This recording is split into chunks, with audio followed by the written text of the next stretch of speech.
இப்போ ப்ளவுஸில் 3வது டாட் எப்படி பிடிக்கிறது அப்படின்னு பார்க்கலாம். இதுக்கு முன்னாடி நான் 2 டாட் பிடிக்கிறது எப்படின்னு போட்டிருக்கிறேன். இப்போ ஷோல்டரில் நம்ம இந்த மாதிரி கரெக்டாக சென்டராக எடுத்து வச்சுக்கணும். வச்சுக்கிட்டு நம்ம மேலே எவ்வளோ வந்து இந்த இடத்துல பிடிப்போமோ அந்த கேப் வந்து இங்கே விட்டுட்டு அதுக்கப்புறம் இதை எப்படியே நீங்கள் எடுத்து வச்சிங்க அப்படின்னா நமக்கு எந்த இடத்துல இந்த இடம் பிடிச்சிருக்காங்களோ அந்த இடத்துல நம்ம ஒரு மார்க் பண்ணிக்கிறோம்.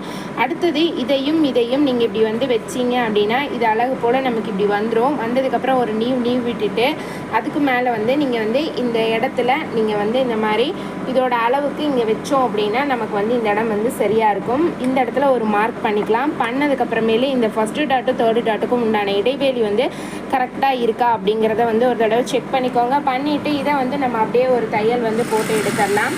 இப்போ இதை வச்சு எப்படி தைச்சோமோ அதே மாதிரியே வந்து அந்த பக்கமும் ரெடி பண்ணிக்கலாம். ரொம்ப ஈஸியாக சிம்பிளாக வந்து அழகாக வந்து ப்ளவுஸில் டாட் வந்து பிடிக்கலாம். இப்படி போட்டால் அப்படின்னா ரொம்ப சூப்பராக வந்து இருக்கும். இந்த மாதிரி ஸ்டிச்சிங் சம்மந்தமாக நிறைய விஷயங்கள் தெரிஞ்சுக்கணும் அப்படின்னா மறக்காம நம்ம சேனலை சப்ஸ்கிரைப் பண்ணிக்கோங்க.